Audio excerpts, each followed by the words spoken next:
The first task I have is to introduce our first speaker, Major General Jerry Thomas.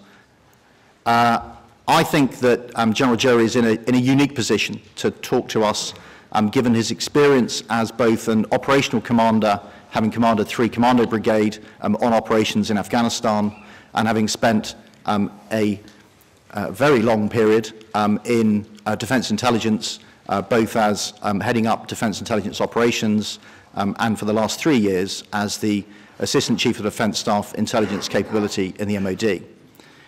There has been a massive shift in the way that the UK has developed its intelligence and both its apparatus and its capability, and much of that step change has been driven in order to improve our support to operations on Afghanistan and elsewhere in the world, and it is in no doubt that it is in great deal measure of that success comes as a consequence of the leadership that General Jerry has provided.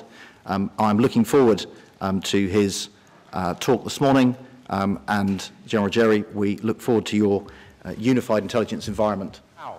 I've got a lot to get through because I've got 30 minutes to tell you about the importance of intelligence to the warfighter. And I feel as though actually I'm preaching to the converted. So if I gabble a bit, don't be put off. Again, if you want to stop me, do. The warfighter's context. This is a completely different paradigm to where we were 10 years ago. 10 years ago, we were in a symmetrical world where we looked at big armies fighting big armies. Nowadays, we're looking at networks against networks. You all know this. This is well written about. But actually, it imposes challenges upon the warfighting commander because he doesn't have a single enemy anymore. There isn't a single point of vulnerability that he wants to attack, exploit, develop, or whatever else. So you have to be all the time thinking about a wide variety of opportunities. You have to have effects across all lines of operation. And what I'm saying there is that you have to adopt nowadays a comprehensive approach. There is no point in all the J3 heroes bombing every single bridge that they can find, because actually all that does is blow bridges up. We have to understand what the effects are going to be, and that's not just the military effects of impeding the enemy's movement or whatever else. It is the effects on the population and what you are actually doing to win them to your side, or probably more likely to lose them from the campaign. So you have to be cognizant all the time that there are many, many facets to what is going on. You have to think about the speed of the operational cycle. When we were facing big armies, if you think back, for those of us who are old enough to remember the Cold War, you know, we used to look at the enemy, the potential enemy sitting across the other side of the inner German border, and we knew how long it would take them to cycle through a specific operation, whether it was a regimental attack from the line of march, or whether it was going to be a divisional or a corps attack. We knew roughly how long it would take them to do that sort of thing. Nowadays, when you're fighting a network, or opposed to a network because you may not actually be fighting, you will find that things happen in a heartbeat that perhaps you have not expected. And therefore, you as a commander have to be able to react that much quicker. It's a complex operating environment because what you have is different people mixed in. And if I think back to Afghanistan in 06-07, at the same time as you are engaging members of the opposition with firearms or jets or whatever it is, you have also got the civilian population mixed in there who are fleeing for their lives because they don't want to get caught in the middle, or are trying to go about their daily business while you are patrolling through their midst, and actually regard you as somebody that is nothing more than a lure to bring trouble into their area. That's a very simple form of the complexity that we face, but do not underestimate how complex it is. And we use these 4 Cs. I think there's probably even a 5th by now because the doctrinal Nazis will have found something to put onto it. But actually, the battle space is congested. And it's not just congested by the military, it's congested by all sorts of other things that are happened.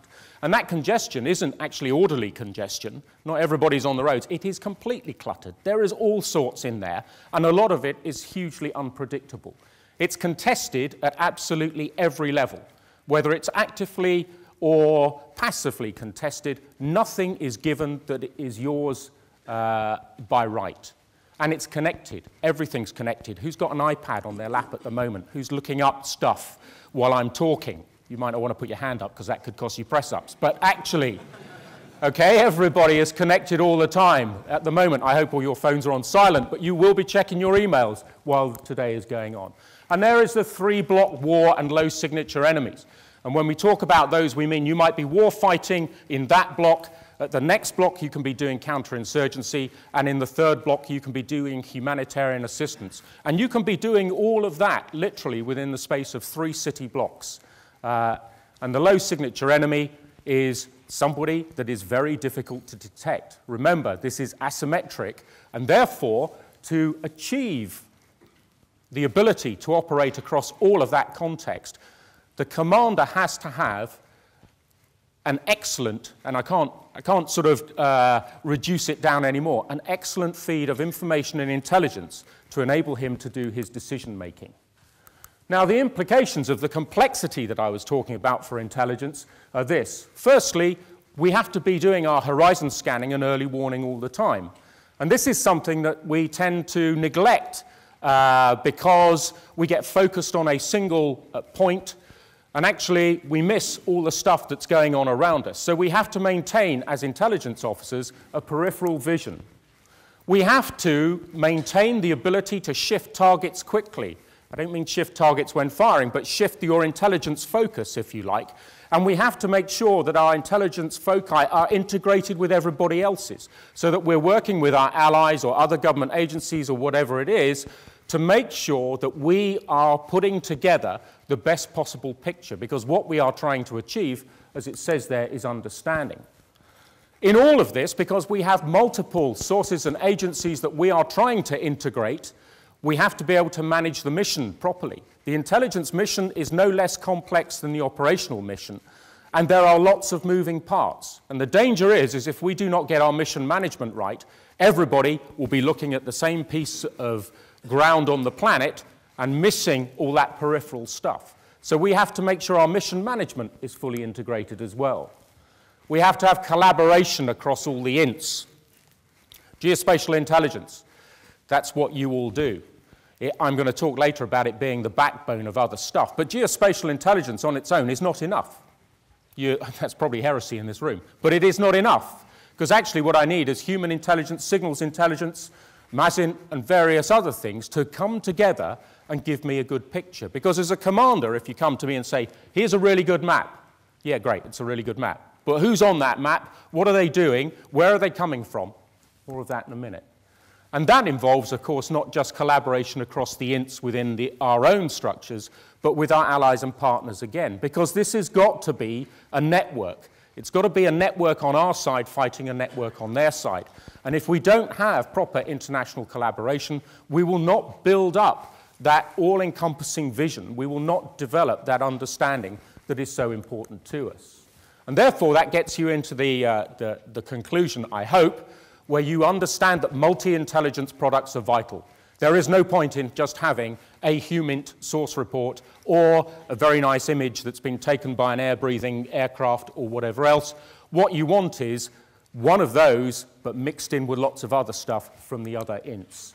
And what we are trying to create, therefore, is a single intelligence environment without any stovepipes, which has integration both horizontally and vertically, so that everybody can feed into that single intelligence environment and everybody can take out of it subject to their accesses and clearances. And that, of course, is a different thing. So the single intelligence environment is basically that. And if you look over on the objective side there on the left as you look at it, all of that is stuff that we need to know and understand about. And in the center there, in the big goose egg, are all of those things that we could be using to collect. And that's not all of the collectors that we have, obviously, but it gives you a feel for how many different sorts of collectors can be collecting against all of those objectives. And we don't match one to the other. This is where the mission management comes in. We want some of those to be collecting against multiple objectives. The product is then fed out into the fusion centers, and we'll talk a little bit about fusion in a minute. and then from there we feed it to the recipient. And you'll see there that it is at the strategic, the operational, and the tactical level. Okay, so we are not talking about just one level receiving this information. So as I said, it's horizontal and vertical integration. Think of it as a bucket. And there down the bottom, the allies and the coalition as well. If I'm going too fast, please stop me. So what we're trying to do to take this fusion piece a bit further is to take all of those ints. You've got the collection going on down the objectives on the left-hand side as you look at it. All the ints in the center that I was talking about, and see there as well that it's allies, whether it be the Four Eyes or Five Eyes Union or wider allies as we have in Afghanistan at the moment. And what we try and do is take all the pieces of the jigsaw and put them together to match the commander's question to give the commander an answer. And that is where I, when I have been a commander, expect the intelligence people to really come to me with an answer that is comprehensive. It'll never be complete, but the best that they can possibly do by making sure that they take absolutely everything into account. Now, multi-int fusion. It's not collation. If you think of an analogy, think of making a cake. Okay, I'm pretty safe here on this. I think looking around, there's probably not many of you are cake makers. Okay, when you make a cake, you take some flour, you take some margarine, you take some eggs, and you take some sugar. If you put all of that together in its own packets on a tray and leave it in the kitchen, you don't get a cake.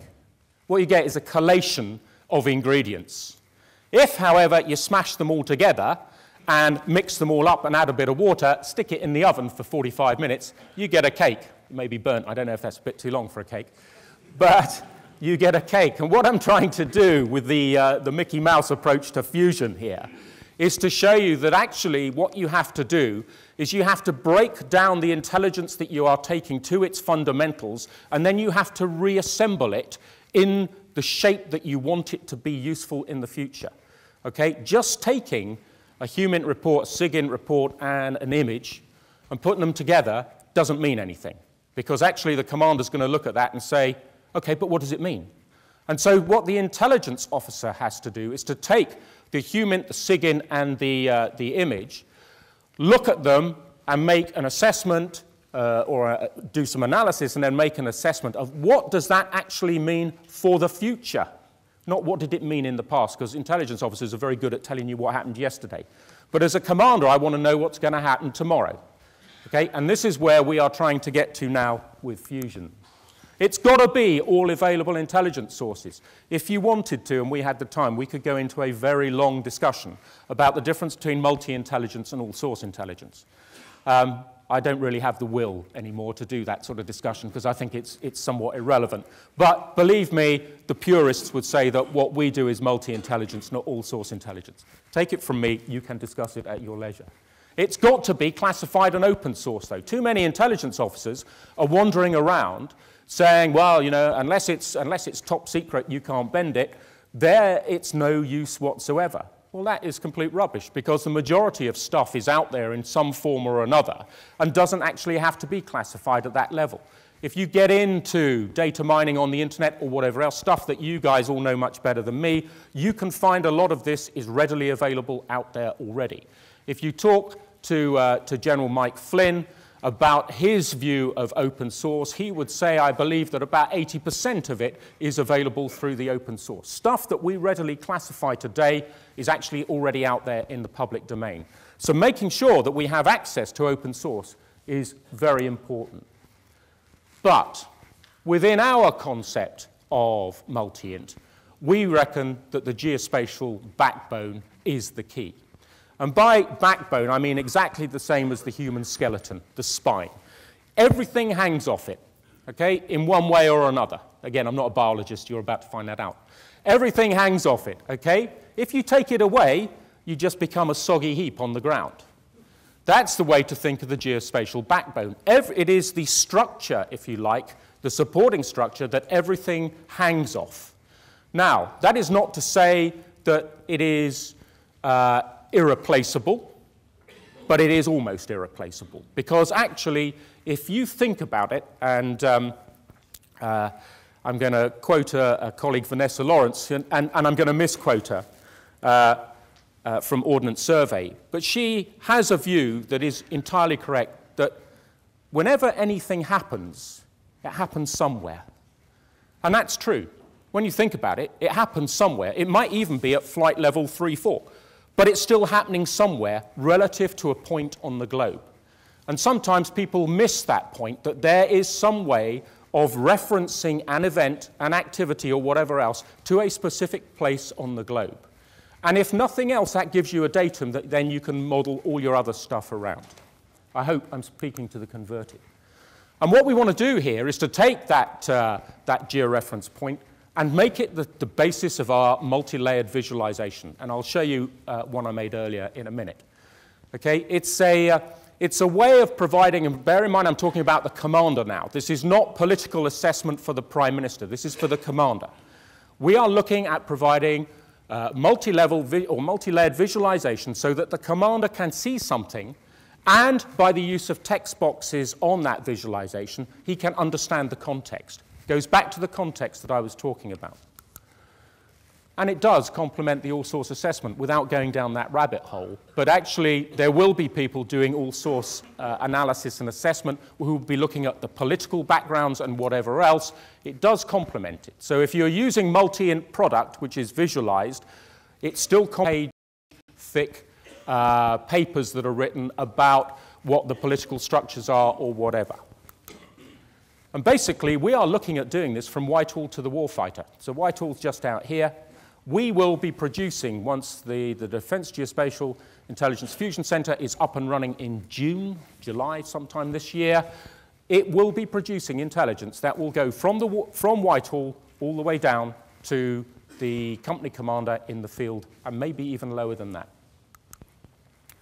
If you haven't seen it already yesterday, you're almost certain to see it again today at some point, because I think every military speaker on geospatial uses this slide. And that's because it is so critical to everything we do. And that just shows the layers there are at the moment.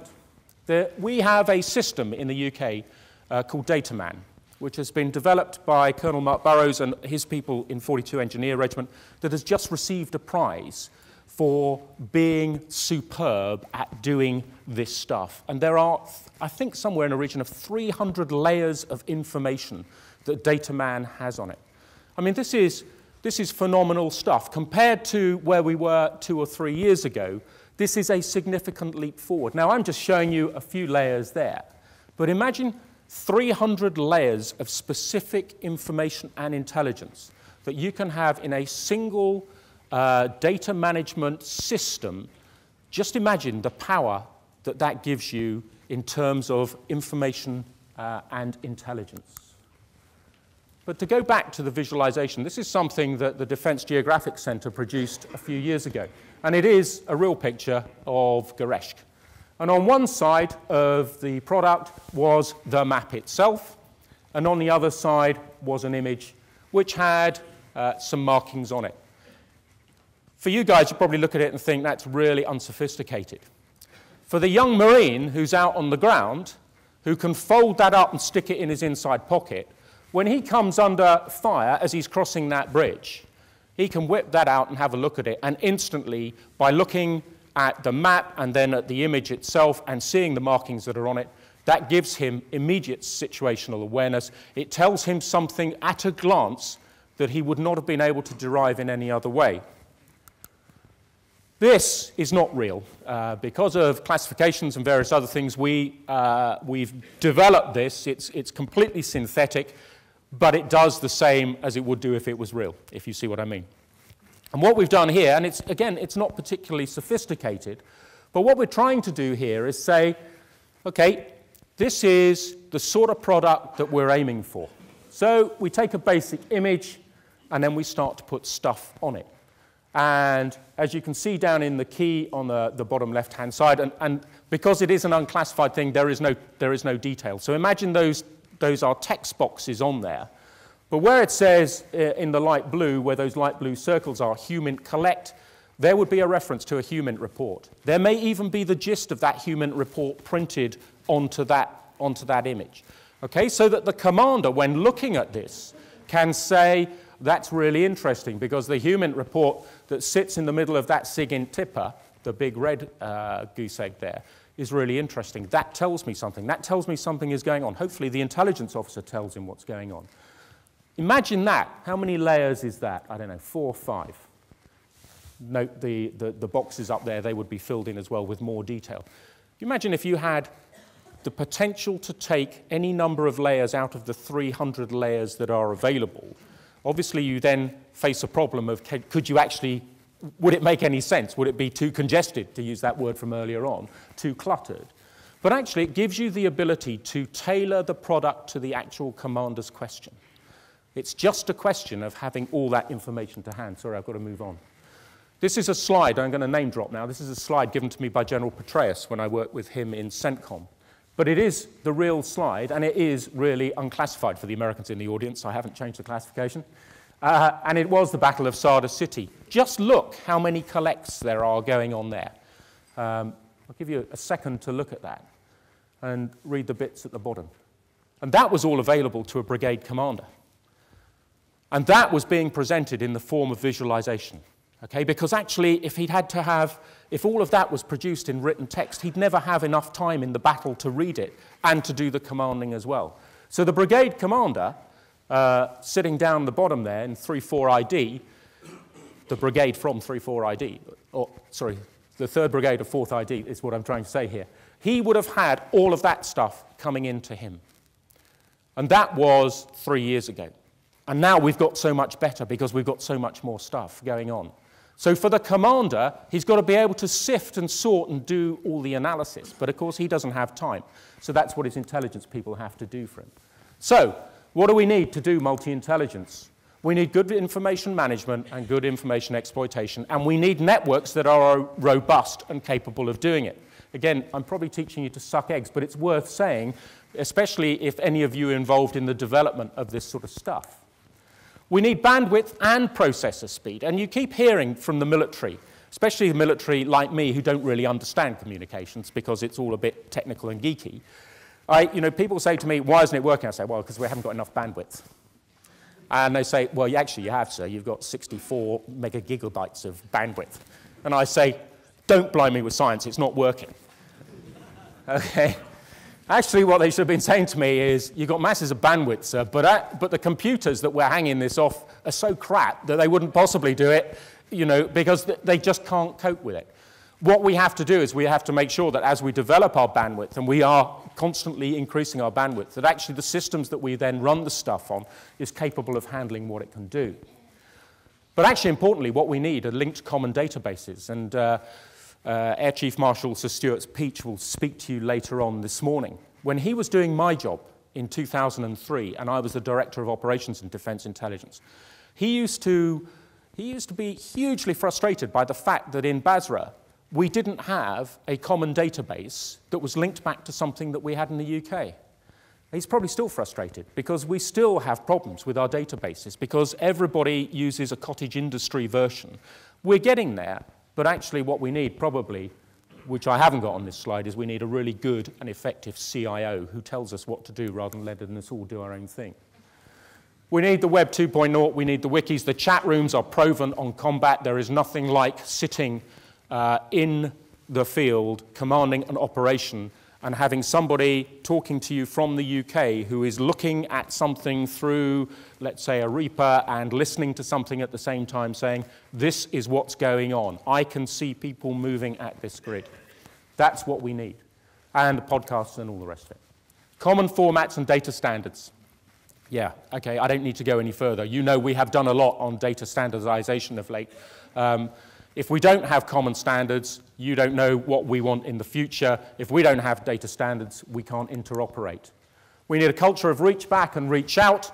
It's not just a case of reaching back to us all the time. We need to be pushing stuff forward as well. We need to be saying, hey, you, Commander, you're about to do this. You haven't asked us the question, but we thought this might be really useful to you. And we need a single situational domain, which means that the operators and the intelligence people and the communicators and the medics are all working in the same picture rather than having individual pictures that are not integrated. It sounds obvious, but believe me, we're not doing it. And we need to make sure that we have collect and the direct process disseminate in balance. And the problem we have at the moment, I would say it's not peculiar to the Brits, is that we have masses of stuff collecting out there, but then we don't have enough people to do all the analysis. And every time we have to make a saving, it's the analysts that we get rid of. And then we say, well, you know, we can't do this anymore. We need to actually have, we need to get that back in balance. And we also need discoverability at all levels. And this goes back to the single intelligence environment. You sitting forward in Lashkar need to be able to go into the database and find the information you need without having to get clearances or permissions from somebody else, because they should be embedded into your PKI, your passwords, or whatever else. Our challenge is nearly there. Keeping pace with technology. The problem is that you people keep inventing stuff. I mean, we just get our heads around something, and then you bring out something new. I mean, stop it, will you? But actually, we need to keep pace with you. You need to understand what we want. You need to understand how much money we've got. And then what we need to do is we need to keep pace. And as long as our American colleagues keep driving on forward, that will be the challenge for us as Brits, is not to be left behind. We need, therefore, to make the appropriate investment. And, you know, I have 7 weeks left as in the active military, so I can say this. But actually, we are crap in the UK. We do not invest enough money in our armed forces. If you want to demote me now, do. We've got to have the right people and the right culture. And the problem is too many intelligence analysts actually conform to the stereotype. Because you can always tell an outgoing intelligence analyst, an extrovert intelligence analyst, because he looks at your shoes when he's talking to you. Chuckle from some of my analysts down here. But actually, you know, we need people to get on board and to understand that this single intelligence environment is not just some nice buzzword. It is critical for the bloke on the ground who is trying to prosecute an activity at whatever level that may be. And it's got to be a cultural change. We've got to get into sharing and having things discoverable and doing all that. We've got to manage expectations, because the problem is, it's a bit like cyber. You know, people said, oh, we're going to have cyber. And all the politicians said, hurrah, now we can do lots of things. And then we had to say to them, well, no, actually you can't do that. Cyber, you know, you could do that in Star Wars, but you can't do that for real. And so what we have to do is make sure that people understand what the art of the possible is and not let them get too carried away. We have to do this. This is what warfighters do all the time, cope with complexity and uncertainty. Because, you know, that old maxim about no plan survives contact with the enemy, it is actually true. You can tell that as soon as you start to cross the line of departure, something will go wrong. You'll have a mine strike, or the vehicle will break down, or the comms will go down, which is more likely. And remember, the enemy has a vote. And, you know, this is really inconvenient, because you make this really good plan, and everything's lined up, and then suddenly the enemy doesn't turn up, or they attack you first, and suddenly your whole operational cycle is disrupted and all the rest of it. So you have to be looking at that. And that was a huge gabble, but I did it on time. If you have any questions, I'd be delighted to take them.